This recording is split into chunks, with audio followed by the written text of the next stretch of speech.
Morning, YouTube. Welcome back. It's Saturday morning. This is the repo car. So we're into restoring the braking system. And one of the common mistakes I see when someone does their brake jobs and they're doing, overhaul, which is calipers, pads, rotors, or just calipers, is that they don't put the calipers back on in the right position. So if you change your calipers and you see your bleeder screws at the bottom, that's a problem. That means you have the left side, or it means you have it on the wrong side. Let's just clarify that. The air has to have a way to travel up to the top to get out. And it's not a big deal if you have a caliper that's on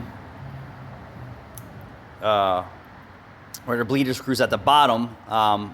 You can just simply flip the caliper up and bleed it out, which is a little bit of extra work, and it's not exactly the right thing to do, but I have done it and it does work perfectly fine. But what you really want to do is install the caliper in the right position so you can bleed it out super easy. So I have new rotors on, new pads, new calipers.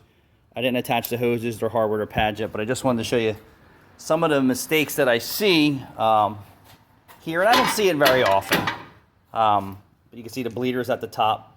Like I said, if the bleeder's at the bottom, you're never going to get the air out of it in this position here where it's 12 and 6. The bleeder has to be at the top. It can be here, it can be here, it can be here. Every vehicle's a little different.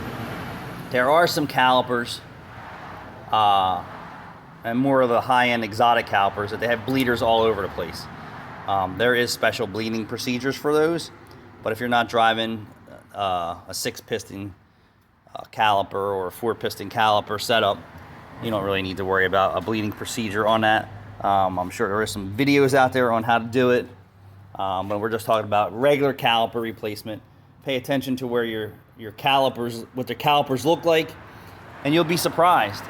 When you open the box, you might get 2 lefts, you might get 2 rights, but match your parts before you install them. I always tell this to all the technicians who are getting into this business or come to work here and they don't have a lot of experiences.